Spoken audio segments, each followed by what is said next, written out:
C'est l'heure du journal de l'Afrique. Soyez les bienvenus sur France 24. À la une ce soir, Ousmane Sonko, accompagné à Dakar, l'opposant sénégalais, a été arrêté par les gendarmes alors qu'il tentait de rallier Ziguinchor à la capitale sénégalaise à bord de sa caravane de la liberté. Mais les forces de l'ordre ont mis fin à ce périple, l'ont arrêté et l'ont conduit chez lui à Dakar. Reportage de nos équipes dans ce journal. Cette nouvelle loi prévoyant de lourdes peines pour les relations homosexuelles en Ouganda, elle a été promulguée par le président Yoweri Museveni. Les ONG de défense des droits humains dénoncent une loi discriminatoire. Les détails dans un instant. Et puis la prestation de serment de Bola Tinubu. Il est depuis ce lundi officiellement le nouveau président du Nigeria. Malgré l'investiture, une partie de l'opposition continue à contester son élection. Décryptage dans un instant avec notre invité Sedi Kaba.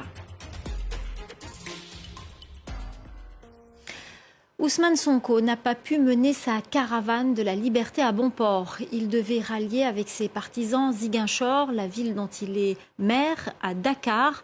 Mais les gendarmes ont écourté son voyage, l'ont raccompagné à son domicile de la capitale sénégalaise. La raison invoquée par les gendarmes, l'ordre public. Reportage de Sarah Sako, Eliman Dao et Aminatou Diallo. Jets de pierre, pneus brûlés, contre-tirs de gaz lacrymogène. Des échauffourées entre manifestants et forces de sécurité ont éclaté dans plusieurs quartiers ce lundi après-midi. Les partisans d'Ousmane Sonko protestent contre le maintien à domicile de leur leader. L'État persécute Ousmane Sonko et ça, on ne l'acceptera pas. On n'est pas prêt à reculer. On va se battre. Et on n'arrêtera pas tant qu'ils n'ont pas levé les barricades autour de chez lui. Autour du domicile de l'opposant, les forces de l'ordre sont déployées, les entrées filtrées, impossible de se rapprocher de son pâté de maison. Cette délégation d'aînés du PASTEF, le parti d'Ousmane Sonko, espérait se rendre chez lui. Ils ont rapidement été déroutés par les policiers. Il est en prison. Il ne peut pas sortir et il ne peut pas recevoir. C'est une prison. Nous nous battrons pour qu'on le laisse en paix, en liberté. C'est un Sénégalais qui est à l'intérieur de son pays. Les riverains déplorent les tensions récurrentes dans le quartier. Cette voisine d'Ousmane Sonko est inquiète. Ils ont pris les détenus, ils sont partis, donc on n'est pas à l'abri, donc on devait l'amener ailleurs, pas ici à la cité. On a des enfants, on a des écoles, ils vont à l'école, ils sont partis au cinéma, on ne peut pas ramener nos enfants. On a peur, on a tous peur. Dimanche soir, sur la chaîne nationale, le ministre de l'Intérieur, Antoine Diome, a rappelé la position du gouvernement, maintenir l'ordre public. Ousmane Sonko, quant à lui, ne s'est pas encore exprimé. Son allocution, prévue dimanche soir, a été reportée, son équipe technique n'ayant pu accéder à son domicile. En Ouganda, ce que beaucoup de militants des droits de l'homme craignaient a fini par arriver. Le président ougandais Yoweri Museveni a promulgué une nouvelle loi prévoyant de lourdes peines pour les relations homosexuelles et la promotion de l'homosexualité dans le pays. La correspondance régionale de Clément Diroma.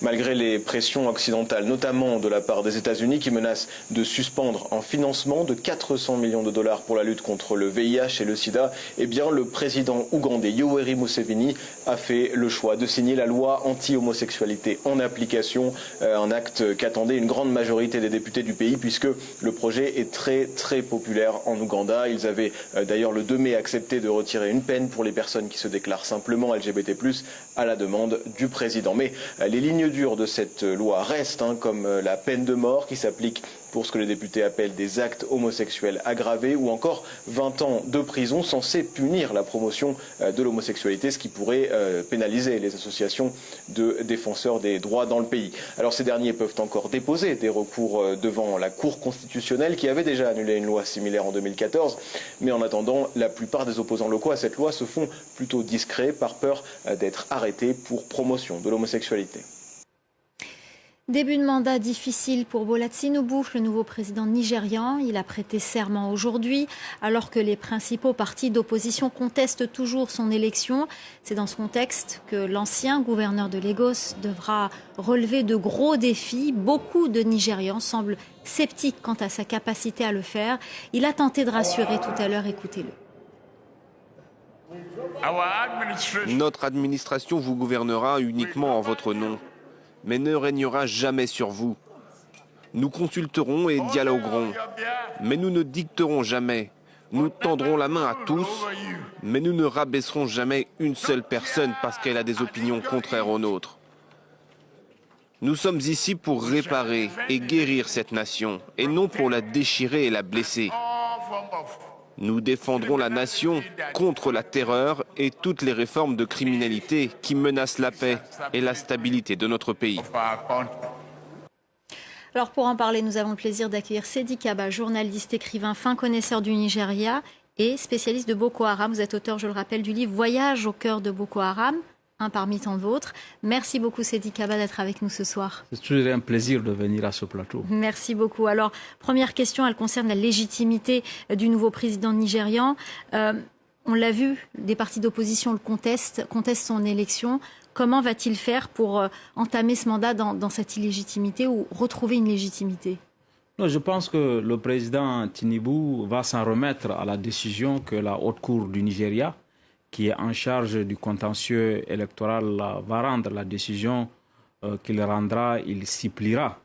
Et il me semble à ce stade que c'est peut-être déjà un peu trop tard pour les opposants d'espérer changer le cours de choses, puisque comme on sait, il s'est écoulé un délai entre l'élection et l'investiture. Et la décision n'est pas intervenue, et à mon avis, après la prestation de serment, en tout cas au regard de l'histoire politique du Nigeria, on n'a pas le souvenir d'un président qui a été investi et puis dont l'élection a été invalidée. Alors, il y a beaucoup de Nigérians qui sont sceptiques, qui n'y croient plus. Quel chantier devra-t-il entreprendre en premier pour gagner la confiance de la population? Je pense que le plus urgent, c'est la situation économique du pays. On sait qu'un certain nombre de mesures ont fragilisé, du président Buhari, ont fragilisé l'économie du Nigeria, qui reste quand même la première économie d'Afrique. La question de changement de billets de banque, par exemple, qui a été introduite sur le tard, vers la fin du mandat du président Buhari, a fragilisé l'économie, qui sort déjà encore plus fragilisée de la période du Covid et de la chute du cours du pétrole, qui est l'essentiel. Donc, sur ce chantier-là, le président Tinubu est très attendu pour permettre aux Nigérians de bénéficier de la production pétrolière, parce que comme on sait, le Nigeria est le premier pays producteur du pétrole, la première puissance économique, et il y a aujourd'hui une immense disparité au Nigeria entre des populations qui sont trop pauvres et une élite politique qui est extrêmement riche avec des comptes en millions de dollars. Alors, vous l'avez dit, l'économie fait partie d'un des plus gros défis, mais comment pourrait-il s'attaquer à ce défi sans s'attaquer à la corruption, qui est aussi un gros problème au Nigeria? Absolument. À mon avis, pour s'attaquer améliorer la situation économique, tous les indicateurs économiques du Nigeria, il faut lutter contre la corruption. Et lui-même est éclaboussé par des scandales. Lui-même, mais je pense que du point de vue du potentiel, il y a encore un potentiel énorme. Et le président Tinubu a obtenu de très bons résultats lors de son passage à la tête de l'État de Lagos. Entre 1999 et 2007, il a été gouverneur et il a obtenu de très bons résultats. S'il applique le même recette et s'engage à lutter contre la corruption, y compris dans son propre entourage, il y a des chances que l'économie reparte. Il y a des réformes structurelles de l'économie du Nigeria à faire, notamment sortir le Nigeria de la dépendance au pétrole, puisque le Nigeria a d'autres potentiels, notamment sur le plan agricole. Il faut donc faire la diversification de l'agriculture.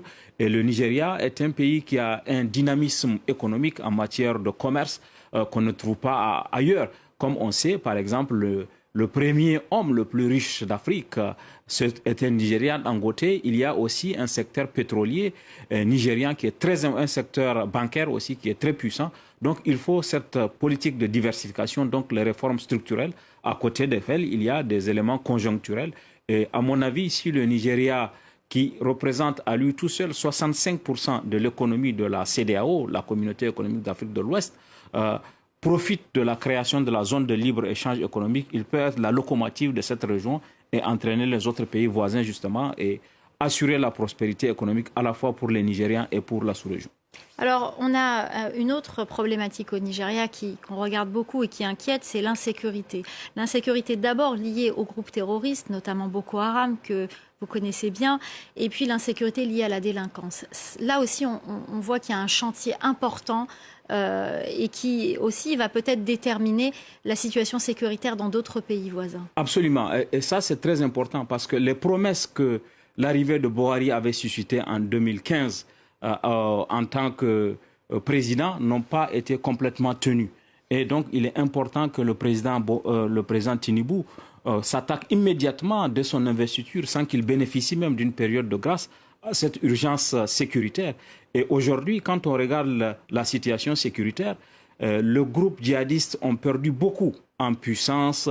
Par contre, l'insécurité dans la zone de Zamfara, avec les kidnappings quotidiens, une sorte d'économie de la rançon, une sorte d'industrie d'enlèvement s'est créée et il est important que le président Tinubu s'attaque immédiatement à ça. Cette insécurité est venue jusqu'aux portes d'Abuja, puisque comme on sait, il n'y a pas longtemps, le train express qui réunit Kaduna à Abuja a été attaqué, a été interrompu dans sa marche. Donc il est important que cette insécurité, face à laquelle l'État fédéral s'est même montré un peu impuissant, puisse être rapidement jugulée parce qu'elle a un impact à la fois sur la sécurité des populations, mais aussi sur l'économie, puisque des investisseurs sont effrayés par l'insécurité et ne viennent pas. Et comme vous l'avez dit, si la sécurité au Nigeria a un impact sur ses voisins, notamment la question de la lutte contre Boko Haram, dont les activités ont débordé le Nigeria pour arriver au Niger, au Tchad et au Cameroun. Donc il est important que rapidement on puisse obtenir, que Tinubu obtienne des résultats. À mon avis, s'il le fait, c'est d'autant plus important que ça pourrait faire oublier en tout cas les conditions dans lesquelles il a été élu. Ça peut être une circonstance atténuante s'il obtient rapidement des résultats sur le plan de la sécurité et de l'économie. Alors justement, on disait que Muhammadu Buhari pouvait être plus rassembleur que Tinubu. Est-ce que vous pensez qu'il va réussir à se forger ce charisme d'un président rassembleur? Oui, à mon avis, Tinubu a un atout. Il est lui-même Yoruba, donc du sud-est, musulman en plus, et il a aujourd'hui donc cette capacité à rassembler le nord et le sud du Nigeria, parce que le nord et le sud du Nigeria ont été souvent fracturés sur la base de considérations entre le nord musulman et le sud chrétien. Et le fait que Tinubu soit lui-même sudiste, mais musulman, peut être un facteur fédérateur. Et à cela s'est ajouté le fait que pour la première fois dans l'histoire du Nigeria, il a un vice-président originaire du Borno. Ce qui fait que Kashim, le vice-président, pourra mettre à l'agenda aussi la question de la lutte contre Boko Haram. Et Tinubu a obtenu ses meilleurs résultats, non pas au sud dont il est originaire, mais au nord, notamment dans la région du Borno et dans d'autres États. Et ça, à mon avis, c'est un indicateur. Et il lui appartient aujourd'hui, dans la formation du gouvernement, dans la formation de son cabinet, de montrer que lui, il est un président rassembleur et qu'il est au-dessus de considérations entre le nord et le sud du Nigeria.